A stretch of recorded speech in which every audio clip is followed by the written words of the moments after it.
Cristiano Ronaldo Kylian এমবাপের কাছে আদর্শ ভক্তের কাছে হেরেই জীবনের শেষ ইউরোতে পর্তুগিজ সুপারস্টার নিলেন বিদায়। এদিকে ইউরোতেও চলছে মেসি এফেক্ট। স্পেনকে সেমিফাইনালে তোলা লামিনে ইয়ামাল ফলো করেন লিওনেল মেসিকে। ইয়ামালকে কোলে নিয়ে মেসির ছবি সামাজিক যোগাযোগ মাধ্যমে পোস্ট করার পর নিমিষেই ভাইরাল। মেহেদী নাইমের রিপোর্ট। নিজের ভক্তের কাছে হেরেই রোনালদোর বিদায়। জীবনের শেষ ইউরোর জবনিকাপাত এমনভাবে হবে ভেবেছিলেন পর্তুগিজ সুপারস্টার?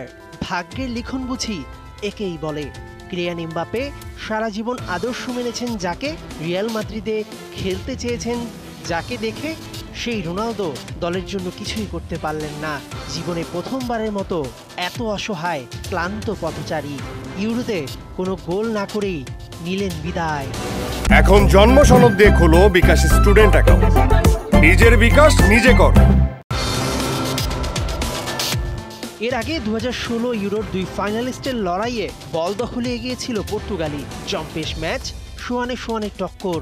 120 মিনিটেও ম্যাচের ভাগ্য নির্ধারিত না হয় নামতে হয় স্নায়ুর চাপের সেই লড়াইয়ে, যেখানে এদিন আর নায়ক বনে যেতে পারলেন না পর্তুগিজ গোলকিপার দিয়াগো কস্তা। টাইব্রেকারে 5-3 গোলের হারে শেষ চারে ফ্রান্স। রোনালদোর মতো শেষটা রঙিন হলো না CR7-এর দীর্ঘদিনের রিয়াল মাদ্রিদ সতীর্থ টনি ক্রুসের।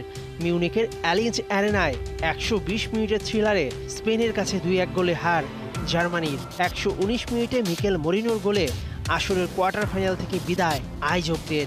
এই ইউরো জমিয়ে রেখেছে অনেক থ্রিলার। ম্যাচে দুর্দান্ত খেলে Spanish youngster Lamine Yamal. German দুর্গ ঘুরিয়ে স্প্যানিশ সাম্রাজ্যের জয়কারের পর সোশ্যাল মিডিয়ায় ইয়ামালের বাবার পোস্ট। ছোট্ট ইয়ামালকে কোলে নিয়ে বসে আছেন এটাকে লিওনেল মেসি। 2007 সালে বার্সায় খেলার সময় এই ছবিগুলো তোলা হয়েছিল। সেজন্যই তো খেলেন স্পেনের ক্লাব বার্সেলোনায়। মেসি নেই, বার্সার দায় এখন 16 বছরের বালকের কাঁধে। সবখানেই যে মেসি ইফেক্ট। মেহেদী নাইম, 71।